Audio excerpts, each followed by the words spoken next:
Hello, and welcome to Nonprofit Nation. I'm your host, Julia Campbell, and I'm going to sit down with nonprofit industry experts, fundraisers, marketers, and everyone in between to get real and discuss what it takes to build that movement that you've been dreaming of. I created the Nonprofit Nation podcast to share practical wisdom and strategies to help you confidently find your voice, definitively grow your audience, and effectively build your movement. If you're a nonprofit newbie or an experienced professional who's looking to get more visibility, reach more people, and create even more impact, then you're in the right place. Let's get started.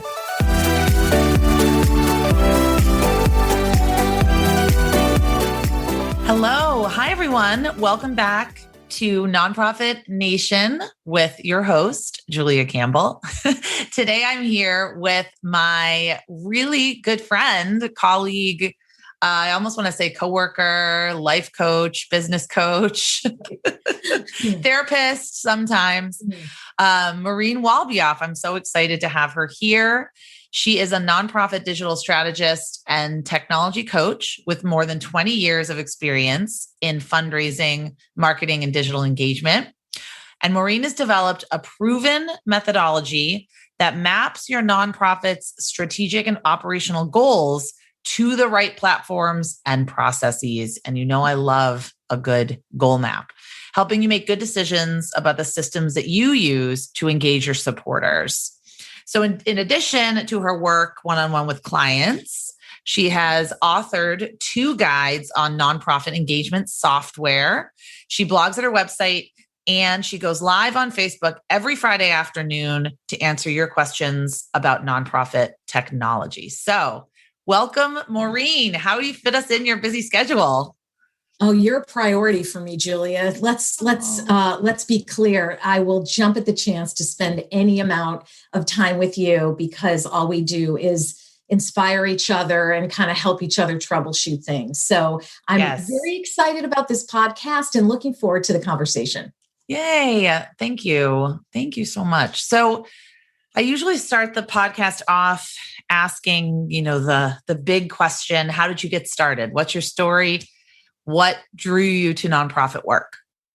Well, I'll tell you, I had worked in retail actually for a long time through my college years. And then in 1991, I started working as a counselor for Planned Parenthood in Connecticut. And I rose up through the ranks over a 17-year tenure. So I remember when the fax machine showed up around about 1992, 1993. And by the early 2000s, I was working in training. I was running the staff training department. We were switching from paper-based appointment scheduling and medical charts to our first electronic scheduler and medical record system. It was not fun for anyone. We had people who didn't have personal computers. This was, when you could opt out of those kinds of things. No such thing as smartphones at that point. And I really was very empathetic with the struggle that our team was having trying to make a change from the old way of doing things to this box that was going to be sitting on the front desk. At that point, I became the e-business director. I got a certification in e-business back when e-business was a term that meant something. And then in 2008, I was approached and asked to help start a new agency for nonprofits called Firefly Partners that still exists today. I helped to grow that company over a decade. And then in 2018, I left my role, I left the business, and I started this solo consultancy where I'm much closer to the nonprofit teams themselves and can really help them make really smart decisions about the systems that they're using and how they train people and their business processes. So it's been a rewarding ride, and I can't wait to see what the future holds. Yes. So your website is meetmaureen.com. And I love your little tagline, giving practical wisdom to nonprofit accidental techies. And I know that in the work that you do, it involves shifting a lot of mindsets and addressing mindset blocks. So can you tell us a little bit about what are the biggest mindset blocks that you see that nonprofits have to overcome even before they jump into getting on a new platform or exploring new technology? Yeah, I think people start right at the end of the sentence that you just said, which they start by demos. They start, look, something is identified. We hate our email platform, peer-to-peer tool, CRM or database, can't deal with it anymore. Whatever the tipping point is, the scramble then begins in a fairly reactive way. Our contract is up in 6 months. We got to find something quickly and move in before they turn the lights out on our legacy tools. And I think it's really important for organizations of any mission, any size, any number of staff to actually do a little bit of reflection before they start to look around. A quote that I use a lot is, if you hate your dining room table, don't buy a new house. Right. Yes. Into your new house, and you're going to hate the table even more than you did when it was in the house that you have today. Yes. So it's about problem solving, right? Is a move going to fix problems or let you do things that you can't do today in your systems? So it's a little bit of know thyself, understand what you're using. What is your technology ecosystem, and how well or not is it working together or not? And that means bringing your collaborative cross-functional teams together to talk about things at an organization level, rather than my tool doesn't work, I'm going to go find a new one, and I'm not really paying attention to whether it's going to play nicely or not with the stuff that we already have. Absolutely. So don't jump into the sales cycle first. Do a little reflection, figure out what your pain points are and whether a new system move is going to help you solve them. I love that. I do agree. That analogy, don't just buy a new house if you hate your dining room table, because your dining room table will still be your dining room table and you are bringing the same problems over with you. And it's frustrating because it's a pain to move, right? Like, it's time consuming. It takes brain power. It takes money. So I see, and I bet you do too with your clients, people hop around. Like, I'm in here. Nope, gotta move. Nope, gotta move. That's too much change for your team, number one. You can't expect people to be able to adapt and adopt to a new system that frequently. It's exhausting. And it also is, it's not strategic. It's just not. And so nonprofit leaders, folks who make these kinds of technology or business process decisions, they're really smart. They're very good at what they're there in the organization to do. But because they don't know or were never really taught how to think strategically about technology, they make bad buying decisions. And that's, can be even a career killer for some leaders. I've seen people not recover from, you picked this thing, we spent money on it, we moved into it, it's not helping. And that's a problem at a monetary and leadership level inside orgs. So a question I get very frequently, but like you said, it's probably starting at the end of the sentence, is, okay, what should I look for in a database? What should I look for in a CRM? A lot of my clients are smaller, mid-size. They either are ready now to adopt a more robust system or they want to switch over. So what are some questions they should be thinking about before they kind of jump into the pool? Bless you for asking that.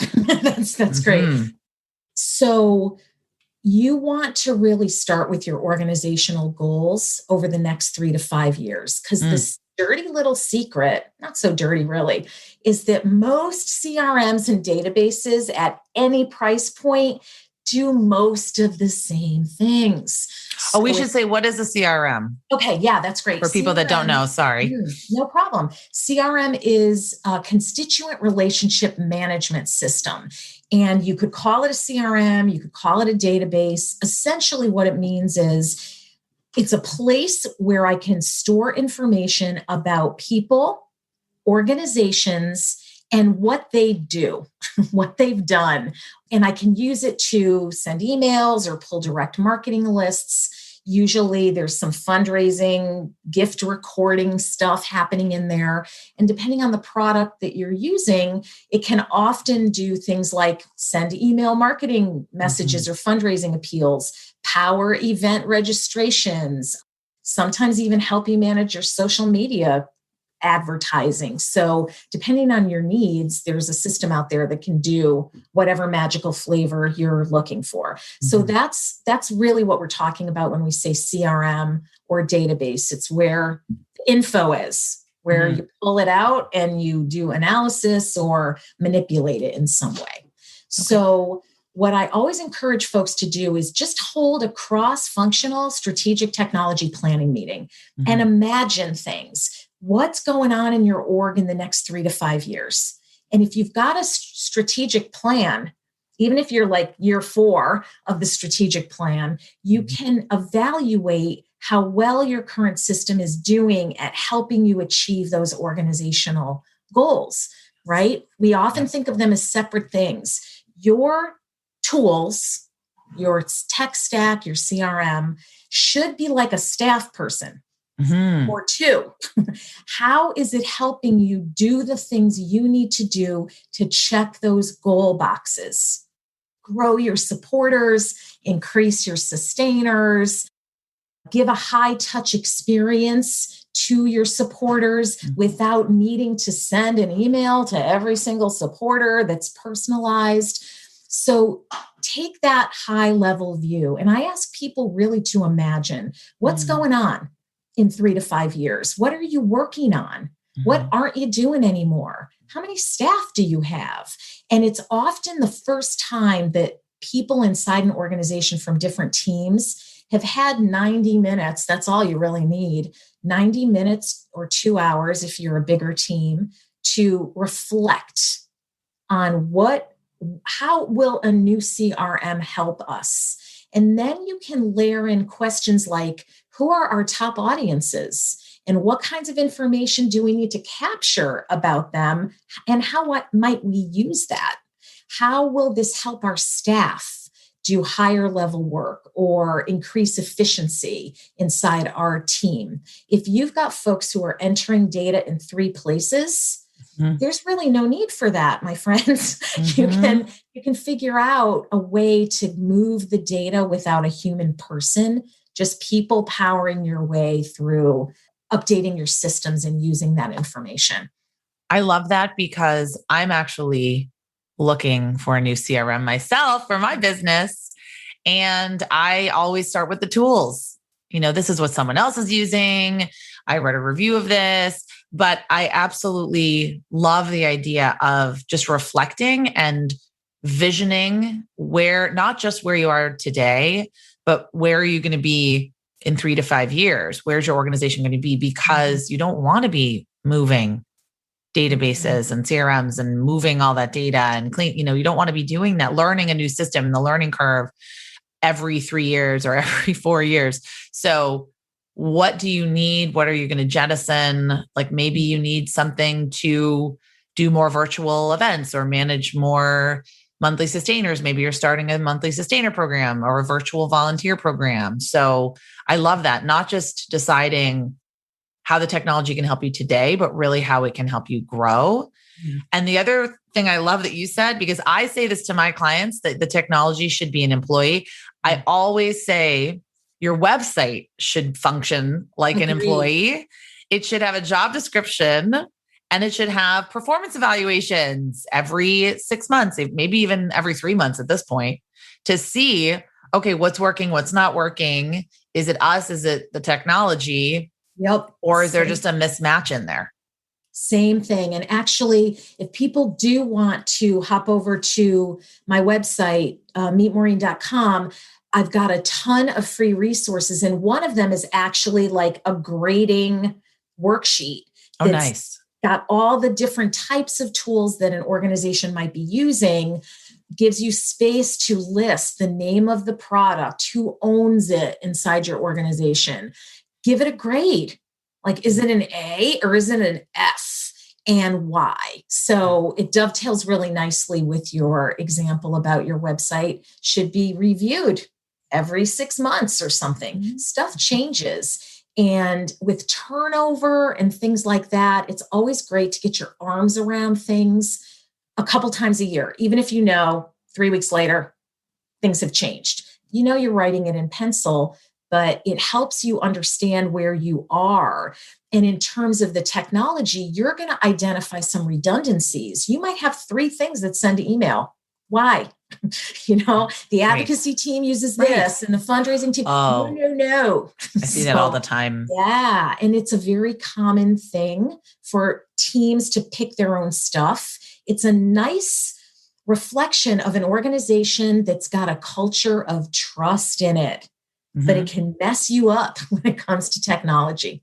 Exactly. I recently read on your blog, you have so many fantastic posts there, but one post that really resonated with me was taking control of your nonprofit technology in 3 easy steps. And the picture is a woman who is very stressed out, trying to have a Zen moment in front of the laptop. And I think that is very reflective of where a lot of organizations are. So what are the 3 easy steps to take control of your technology if you feel like it's completely the Wild West and totally out of your hands? Yeah. And everybody's like that. So if you're listening to this and you have felt like nobody really knows, we are the only people who have terribly dirty data, we don't trust it, or whatever your situation is, everybody has it. Yes. I have it. Julia has it. I do. Large enterprise level brand name nonprofits have it. So don't feel like it's just you. That helps, like, take the sting out of it a little bit.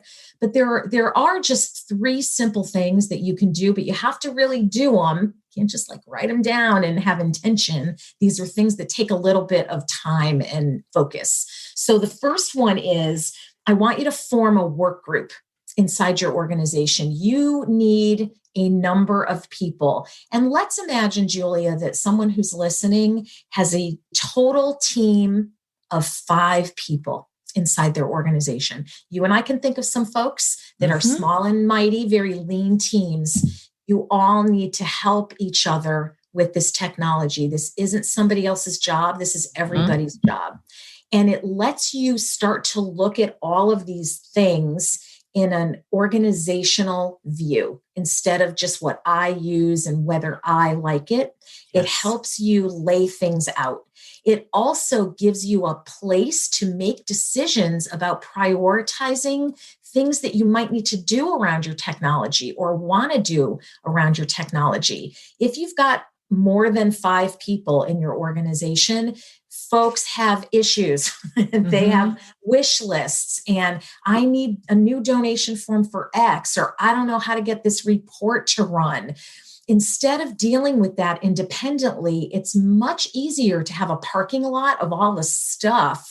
And then again, based on what your organization needs to have happen, you can prioritize those things. And it helps your team know that somebody's listening.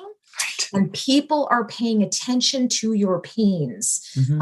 Employees will leave if their job is super frustrating. And right now, we are in a super, super tight job market. It's hard to get people to show up for interviews, much less have qualified candidates who you can hire. So keep them there, eliminate that turnover by the working group. So that's step 1.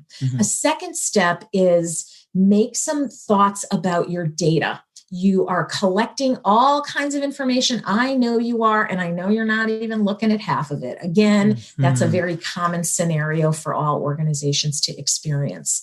So think about what kinds of data will help you know that you're on track or off track with some of your goals. And you might even want to break it down into an annual goal or a campaign related goal. Work with your vendor, whoever you're buying your system from, work with them to help you create either reports or dashboards. Not going to cost you $1 million to have somebody spend a couple of hours to set up your data so that your teams are looking at it regularly and making those database decisions that everybody says they want to make, but it's hard to know how to get there from where you are, which is, I don't know how to get there. The third thing is investing in your team's training. Because we all use technology, it's very tempting to give somebody a login and just like thoughts and prayers. Here's our email tool. Why don't you just use it? It's like you're in your 20s. You must just intuitively know how to use this MailChimp. Technological tool. Yeah. And sure, we'll all figure that out and kind of stab our way through it, but we might not be doing it in the right way.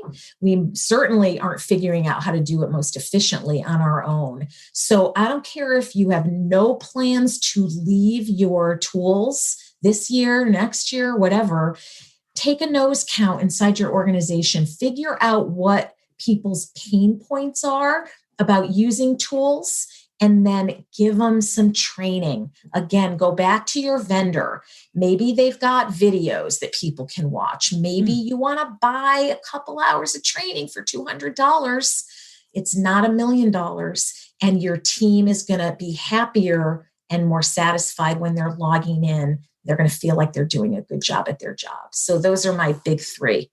I really want people to hear what you're saying, especially with step one, the work group, because if it is mandated from the top down, or if it's a board member says we have to do this, or the executive director says we have to do this, and there's no real buy-in, there's no empowerment, there's no talking to the employees, then they might be resistant to it, resistant to the change.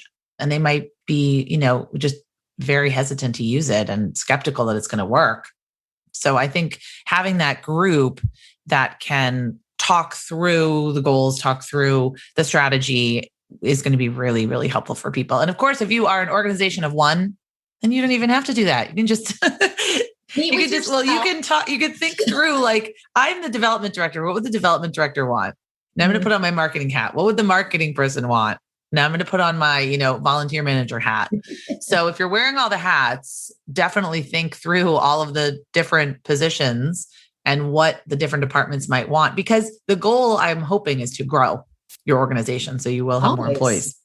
Always. Wow. Okay. That was really, really helpful. And now a word from our sponsor. I'm here to tell you that this podcast episode is sponsored by my newest free training, Social Media in 20 Minutes Per Day. This is where I give you my exact framework and process to schedule and organize your time so that social media does not take over your entire day and to-do list. Watch the replay for free at socialmediain20, that's 20, the number's 20.com. And be sure to tag me on social to let me know what you think. That's socialmediain20.com. Thanks for listening and enjoy.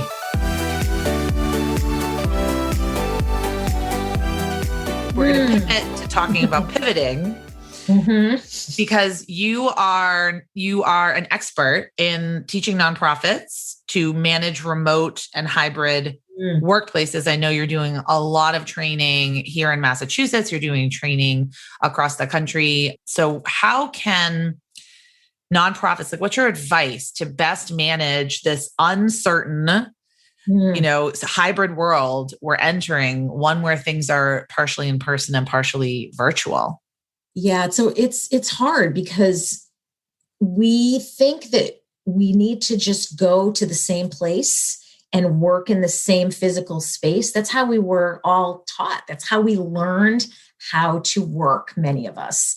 And I've been working remotely since 2008. Yes. So it's been a long time. And, Yep. and at Firefly, I was lucky enough to be able to figure out how to do this because it was weird. We had AOL Instant Messenger. Like if that's what we used. Imagine Yes. that. That was a long Oh, time. that's how my husband and I like fell in love. We always credit AOL Instant Messenger because we would talk we were both at work and there were no cell phones and we would just sneak on Instant Messenger and talk. So thank you, AOL. I hope you saved Building teams, building relationships. Building love, building families. Yes, right. AOL was instrumental for a long time when we thought about connecting with each other. So here's what I think about managing a hybrid or remote team. The first thing is that there are some jobs that more naturally are going to be able to be worked remotely. Some people are still going to have to come to a physical space, and that's okay. It is not an all or nothing thing. You may have somebody whose job requires them to come in every day, and they may not like that. But I would have a conversation with them and say, this job needs to be done here because, and it doesn't matter that Julia gets to work from home because her job can be done remotely. You might have some turnover after those conversations, but if somebody's feeling resentful and crabby about the fact that their job means they have to come in, it's not great to have them around anyway, and better to have them know what the deal is. And that is one of my first rules. There's really only 3 things that you need. I love 3s. Did you notice that? The rule of 3. Everybody responds to those. 3 things you need to be able to be successful in a hybrid or a remote environment. The first one is a culture of trust. Oh, yes. Culture of trust. No time clocks. Nuh-uh, none of that stuff. Keeping your Zoom camera on all day. I've heard that. If you have a bias, and many people do, like, are they working or are they watching television? You're going to know that based on their response time, based on their production. You don't need to track them to know whether somebody's getting it done.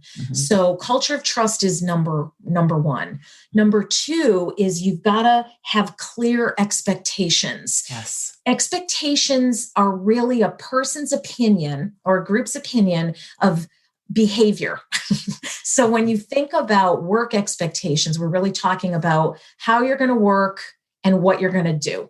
And so be very explicit about your expectations with people. We're all going to work from 9 to 5, wherever you are. It's 9 to 5 Eastern time. You may want to be flexible about that. You also want clear expectations about communication channels, right? Like, this is how we're going to use email. This is how we're going to use Zoom. This is how we're going to use Slack. Give people the guidelines so that they can be successful at their job instead of just guessing. If someone's writing you a book of an email, like, we've all seen those, like, I got to print those things out. I can't digest all that stuff in an email on my screen. So be explicit and have these conversations and make those agreements so that you can all abide by those expectations. And the third thing is you got to have access to the right equipment and resources.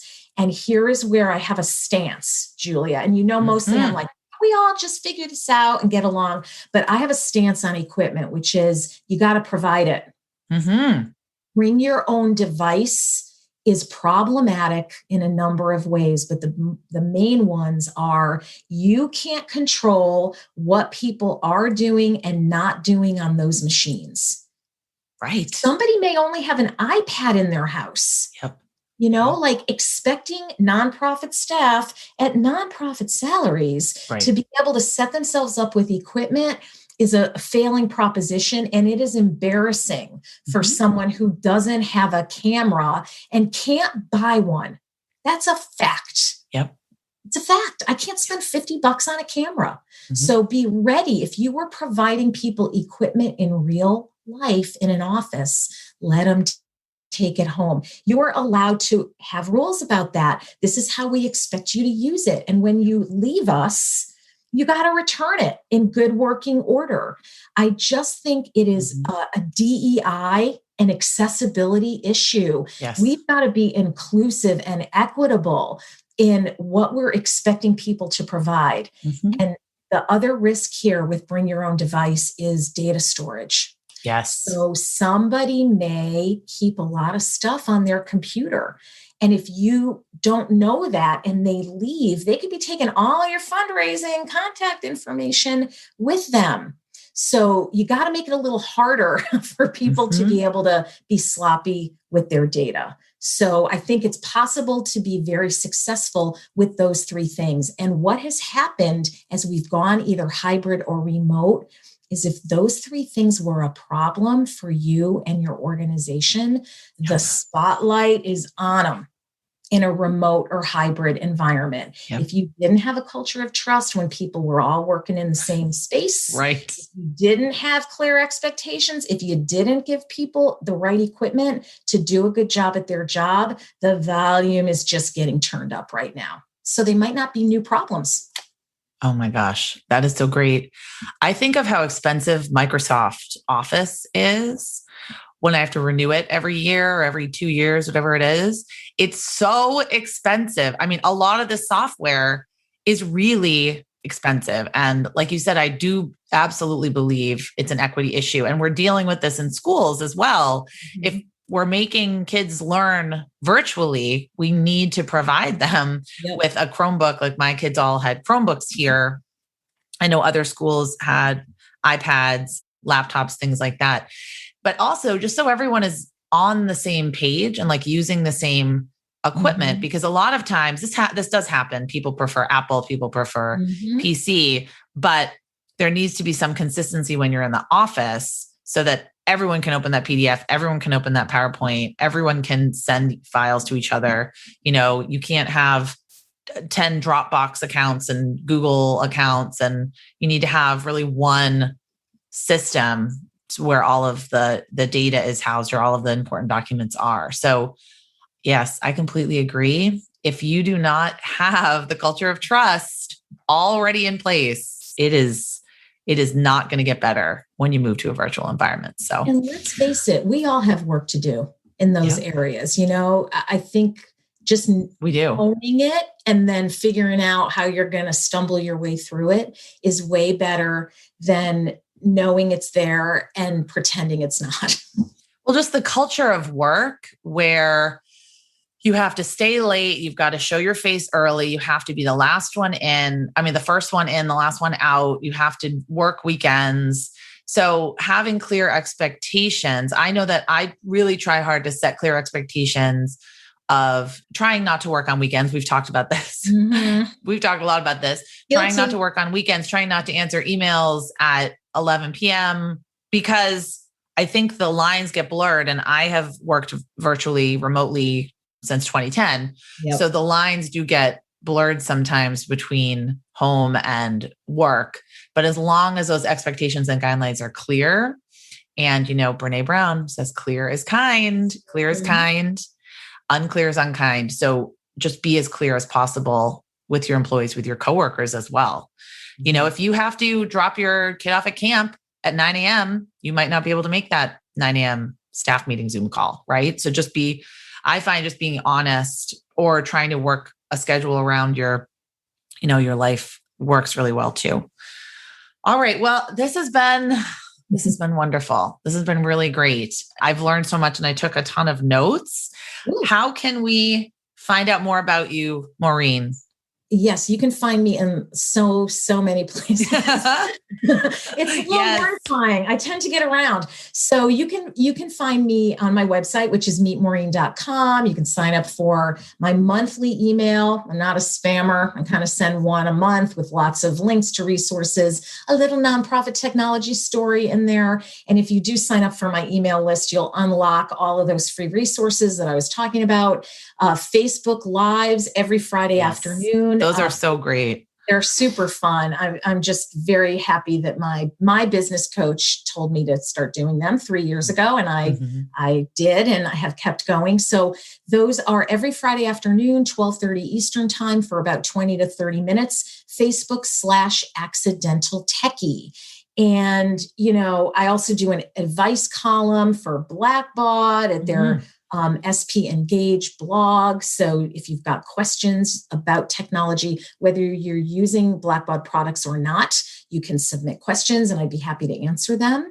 And just Google me. I think you'll find right. And hopefully we'll be able to be speaking at a conference together in person.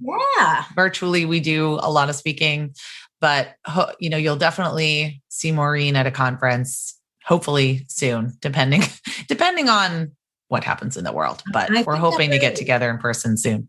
Absolutely. And Julia, I'll just say, you may leave this in, you may cut it out in the editing process, but I'm so glad that you're doing this podcast because you have so much knowledge and you're also very practical. I know that's not your tagline, but you are very practical in your advice that you give to people, whether it's clients or in workshops or trainings. And so I think you have that empathy for spinning a lot of plates inside an organization and how do I change my reality around communications and fundraising and marketing. So it's a pleasure to be here with you. And I hope our paths cross again soon.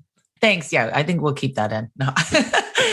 No, that's nice. I don't actually think the word practical has been used by those around me. Yeah, so I will have to start putting that on my marketing materials. But I really appreciate it. In all seriousness, thank you so much. Absolutely. All right. Well, everyone, thanks so much. See you in the next episode. Bye, folks.